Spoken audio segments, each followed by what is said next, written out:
কথা বুঝে আসছে না নাই? অতএব যুগে যুগে যখনই মানুষ বিপদে পড়েছে, অশান্তির মধ্যে জড়িয়েছে, মসজিদের উপরে জুলুম হয়েছে, মাদ্রাসার উপরে জুলুম হয়েছে, হাফেজদেরকে কতল করা হয়েছে, আলেমদের ঘরে মিটানো হয়েছে, মা বেটিদের ইজ্জত নিয়ে খেলা করা হয়েছে, যুগে যুগে তখনই অত্যাচার জুলুমের স্ট্রিম লড়া চলেছে। কোনো না কোনো খানদানে রাসূলের নেতৃত্বে আমার আল্লাহ ওই জালিমদের হাত থেকে পৃথিবীর মানুষকে মুক্তি শান্তির রাস্তা বার করে দিয়েছে। জোরে বলুন সুবহান। আল্লাহ নবী সাহাবাদিওকে জানিয়ে দিলেন, আমার সাহাবারা শুনে খেয়ে দাও। এ বাবা সাহাবারা, এ নওজওয়ানেরা, আল্লাহ নবীর কথা শুনে সাহাবা হুজুররা বলতে লাগলেন, ইয়া রাসূলুল্লাহ, হাবিবাল্লাহ, হুজুর সংখ্যাটা যদি একটু বেড়ে যেত, 70,000 সংখ্যাটা যদি একটু বেড়ে যেত। আল্লাহ নবী বলেছিলেন, এ বাবা সাহাবারা, আমি রাসূলুল্লাহ আল্লাহ পাককে বলেছিলাম, ও রব্বি আল্লাহ, সংখ্যাটা যদি একটু বেড়ে যেত। আমার আল্লাহ পাক জানিয়েছিলেন, এ আমার হাবিব, 70,000 একজনের সঙ্গে আমি আল্লাহ পাক আরো 70,000 করে জান্নাতি বানিয়ে দেব। আরো জোরে বলুন সুবহান। এমন সময়তে আল্লাহ পাক আমাকে জানিয়েছিলেন, আমার হাবিব, আপনার উম্মতের মধ্যে থেকে এমন 70,000 উম্মতকে পাঠাবো, যাদেরকে আমি আল্লাহ পাক বেহিসাব জান্নাতি বানিয়ে দেব। এ যুবকেরা, তরুণেরা, আল্লাহ ওয়ালাদেরকে মুহাব্বত করে, ভালোবাসে, পেয়ার করে, আল্লাহ ওয়ালাদের কাতারে উঠা বসা করে। কারণ নবী আমার এমনি করে বসে আছে হুজরা মুবারকে। এক গ্রাম্য মানুষ শুনে আসলো, আল্লাহ নবীকে জানতে চাইলে, ইয়া রাসূলুল্লাহ, হাবিবাল্লাহ, কিয়ামতটা কবে হবে? এ যুবকেরা, তরুণেরা, আল্লাহ নবী জিজ্ঞাসা করেছিলেন, এ বাবা ছেলে, কিয়ামত তো অবশ্যই একদিন না একদিন হবে বাবা। কেন? আল্লাহর কোরআন জানিয়ে দিয়েছে, ইযা ওয়াকাতিল ওয়াকিয়া লাইসা লিওয়াকাতিহা কাযিবা, কিয়ামত অবশ্যই হবে, যার মধ্যে কোনো মিথ্যা বা সন্দেহ নাই। তবে বাবা ছেলে, কিয়ামতের জন্য কি করেছো বাবা? মা'আদাত-তালাকা, কি করেছো বাবা? ফাকামাদাতুলাহা কাসীরা সালাতি ওয়া সিয়ামি, ইয়া রাসূলুল্লাহ, ইয়া হাবিবাল্লাহ, তেমন কিছু নামাজ রোজা বেশি করতে পারি না, ইল্লা তবে আন্নী উহিব্বুল্লাহ ওয়া রাসূলুহু, আমার কলবে, আমার হৃদয়ে, আমার অন্তরে সব থেকে বেশি আল্লাহ নবীকে মুহাব্বত করেছি।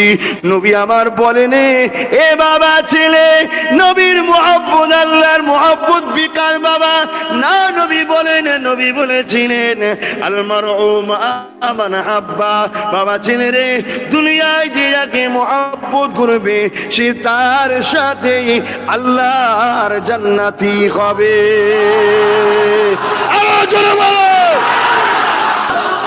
চতুর্দিকে আমরা ওলিদের ঘিরা আছি, কে আমাদেরকে কি করবে? কিন্তু ওলিদের সঙ্গে মহব্বতটা তো রাখতে হবে। আমরাই যদি ওলিদের দুশ্মন হয়, আল্লাহ ওয়ালাদের দুশ্মন হয়, তাহলে আল্লাহ আমাদের প্রতিশোধ নেবে না? নেবে না। চতুর্দিকে আমরা আল্লাহ ওয়ালাদের ঘিরা আছি ইনশাল্লাহ। যেদিকেই দেখাবো কোনো না কোনো একজন বড় বড় হাস্তি শুয়ে আছে। এখানে যেমন গিয়াসউদ্দিন হুজুর শুয়ে আছে, হারুয়ায় শুয়ে আছে গোরাচাঁদ আব্বাস আলী হুজুর, ভাঙড়ে শুয়ে আছে সুলতান আসগর আলী শাহ হুজুর, মাদারীপুর শুয়ে আছে হাজী মুস্তফা মাদানী হুজুর, কলিকাতায় শুয়ে আছে ফাতে আলী ঐসি রহমাতুল্লাহ হুজুর, হাওড়া জেলায় শুয়ে আছে উলুবেরিয়া ইসাক রহমাতুল্লাহ হুজুর, পিয়ারডাঙ্গায় শুয়ে আছে আব্দুল মাহমুদ আব্দুল ফারুক দাইয়ানি হুজুর, সমস্ত দিকে ওলিয়া উলিয়া পান্ডা শুয়ে আছে সুলতান সাহেব হুজুর। চতুর্দিকে আমরা ওলিদের ঘেরা, আর অলিদের অলি মুজাদ্দিদুজ্জামান আবু বকর সিদ্দিক তো আমাদের অন্তরে রয়েছে, জোরে বলুন সুবহানাল্লাহ। ভাইরা আমার, এই মহব্বতটা শুধু মুখে করলে হবে না, দিল থেকে করতে হবে। দিল থেকে যারা করতে পারবে সব ছেড়ে দেবে, অলিদের গুস্তাখি কখনো করতে যাবে না। শরিয়াতের হুকুম হলো পীর মুর্শিদ যারা মানে, মুর্শিদ কেবলার জুতো, মুর্শিদ কেবলার লাঠির সঙ্গেও বিয়াদবি করা যাবে না। আজ আমরা দুনিয়ার স্বার্থে মুর্শিদ কেবলাদের বাচ্চাদের ঘরে গালিগালাজও করে ফেলছি, আছে না? না, ঠকে যাবে আমার সোনার ভাই আব্বারা, ঠকে যাবে। কেন? কবরে যেতে তো সবাইকেই হবে। এ নবী পাকের প্রেমিকেরা, আল্লাহওয়ালারা, আলিমে হাক্কানীরা, তাদের মাকাম, তাদের দরজা কতটা। কোন কবরের পাশ দিয়ে যদি যায়, যদি কারো কবরে আযাব হতে থাকে, আলিমে হাক্কানী যাওয়ার জন্যে, আল্লাহওয়ালা যাওয়ার জন্যে, তার তাবারুক হিসাবে আল্লাহ পাক কবরবাসীর আযাবকে 40 দিনের জন্যে আমার আল্লাহ পাক মাফ করে দেয়।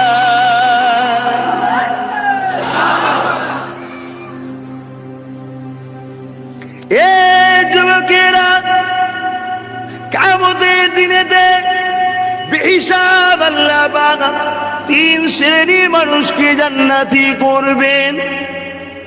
তার মধ্যে 3 শ্রেণীর মানুষ জান্নাতের দরজা গোড়ায় গিয়ে নিজেদের মধ্যে কথা কাটাকাটি হতে থাকবে। তারা বলতে লাগবে আমি আগে জান্নাতে যাব। 3 শ্রেণীর মধ্যে আর এক শ্রেণী বলবে আমি আগে যাব, আর এক শ্রেণী বলবে আমি আগে যাব। এ যুবকেরা, এই 3 শ্রেণী কারা?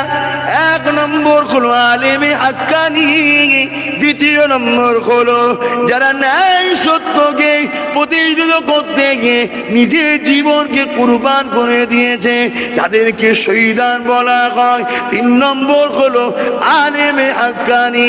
এবং পাশে যে রয়েছে এই যে হাফিজিয়া মাদ্রাসা বা কুরআনিয়া ছাত্র রয়েছে, আল্লাহ দিনকে শেখার জন্য এদেরকে যারা খাওয়ায়, এদেরকে যারা পড়ায়, এদের যারা সহযোগিতা করে, এদের আল্লাহ পাক কিয়ামতের দিনে বেহিসাব জান্নাতি দরজা গোড়ায় দাঁড় করিয়ে দেবে।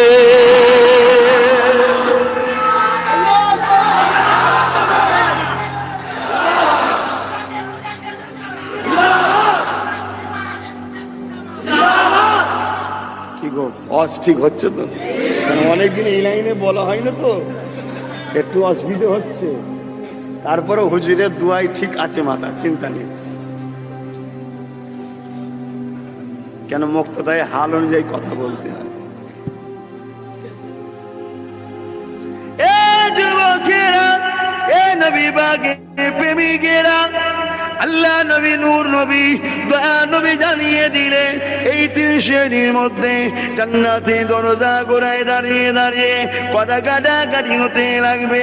আমি আগে যাব, আমি আগে যাব, আমি আগে যাব, আমি আগে যাব। আল্লাহ রহমতের ফেরেশতারা চলে আসবে। কেন তোমরা কোথায় যাবে? কে তোমাদেরকে বলেছে? ওই সময় তারা বলতে লাগবে, যারা উলামাদের ঘরে শিক্ষার জন্য, তুলাবাদের ঘরে খাইয়েছিল, শিখিয়েছিল, পড়িয়েছিল, তারা বলতে লাগবে আলেমরা আমাদেরকে জানিয়েছে যে ছাত্র তুলাবাদীকে এমন করে খাওয়ালে পড়ালে সহযোগিতা করলে তারও বেহিসাব জান্নাতে যাবে। ওই সময় বলতে লাগবে তাহলে যাদের থেকে শিক্ষা নিয়েছো তারা তো তোমাদের উস্তাদ, তারা তো আগে যাবে, তোমরা তো তাদের পিছু পিছু যেতে থাকবে।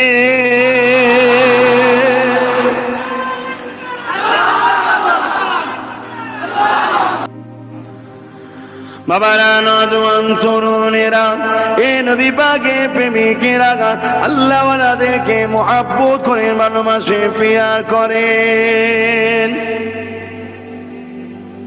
এ নওজোয়ানেরা, কিয়ামতের ঘোষণা হয়ে যাবে। কত কোটি দিন হবে আমরা সবাই জানি, কারো জানতে বাকি নয়। তথাপিও সামান্য একটু টাচ করে দিই এবং কিয়ামতের দিনে আল্লাহওয়ালাদের কি অবদান আল্লাহ দেবে ওই ব্যাপারটা একটু জানিয়ে দিয়ে যায়।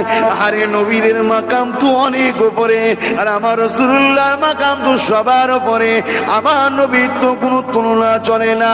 আল্লাহওয়ালাদের মাকাম কতটা এটা একটু জানা দরকার আছে, কেননা নবী আমার জানিয়ে দিলেন না খাতিমুন নবী, আমি শেষ নবী, আমার পরে আর কোনো নবী আসবে না। ওয়ালাকিন রাসূলুল্লাহ খাতিমুন নবী। এই যুবকেরা, আব্বারা, তরুণেরা, এই যুগে যুগে যুগে আল্লাহওয়ালারা আসতে লাগবে, আলেমে হাক্কানীরা আসতে লাগবে। এখানে আর একটা কথা বলে দিই, নেতৃত্ব কিন্তু সাধারণ ঘরের লোকেরা দিয়ে থাকবে না। যত বড় ওলি হোক না কেন, যত বড় আল্লাহওয়ালা হোক না কেন, যত বড় সুফি দরবেশ হোক না কেন, কিন্তু নেতৃত্ব ঝান্ডা আল্লাহ ফায়সালা করে দিয়েছে, অন্য কারো হাতে থাকবে না। নেতৃত্বে ঝান্ডা থাকবে আব্দুল্লাহ ইবনে উমর থেকে রায়াত আল্লাহ নবী জানিয়ে দিলে কিয়ামতের শেষ দিন পর্যন্ত। জুনায়েদ চোখের পানি ফেলে কাঁদিয়া বলে, যাবানা, আমাকে আল্লাহ ক্ষমতাবান করেছে, আমাকে আল্লাহ তাকত দিয়েছে, আমাকে আল্লাহ বীরত্ব দিয়েছে। এই বাচ্চা তোমার দরবারে আমি থেকে কুস্তি লড়াই করি, কেউ আমাকে হারাতে পারে না।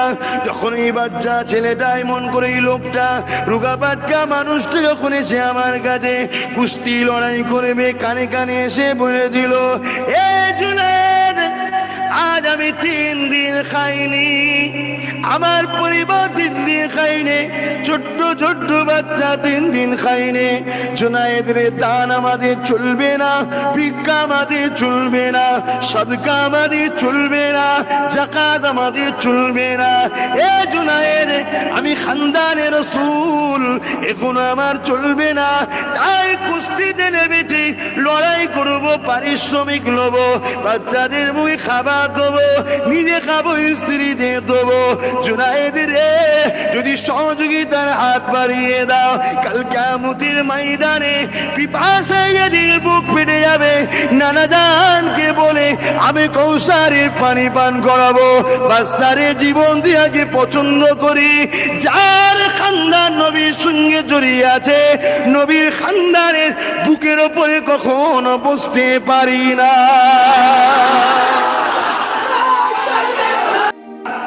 আমরা অঙ্গীকারবদ্ধ হয়েছি, জিন্দেগি আল্লাহ দিয়েছে মুস্তাফা জানের রহমতের গোলামি করার জন্য। কেননা কোরআন জানাচ্ছে, মা আতাকুমুর রাসূল ফাখুযুহু ওয়া মা নাহাকুম আনহু ফান্তাকু। রাসূলের আদেশকে মেনে নে, নবীর নিষেধকে ছেড়ে দে, এই গোলামিতেই তোর নাজাত আছে। জোরে বলুন সুবহানাল্লাহ। আর এই গোলামি যদি নাজাত হয়, রাসূলের পাক সাল্লাল্লাহু আলাইহি ওয়াসাল্লাম বলে গেলেন, আমি তো বিদায় নিচ্ছি, তোমাদের কাছে 3টে জিনিস রেখে গেলাম, কিতাবুল্লাহ, আল্লাহর কোরআন, এর বিরোধী করো না, এর বিরুদ্ধে যেও না। একে যত মজবুত করে ধরবে, তত তোমার জন্য জান্নাত ও দুনিয়া শান্তিময় হবে। জোরে বলুন সুবহানাল্লাহ।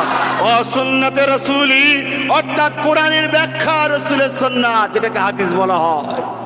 নবী যা করেছে কোরআন অনুযায়ী করেছে, এবং ও আহলে বাইতি, আমি রাসূল, আমার আহাল, আমার পরিবার, তারই ব্যাখ্যা আব্দুল্লাহ ইবনে উমর থেকে রায়াত, কোরআনের সন্তানের নেতৃত্ব।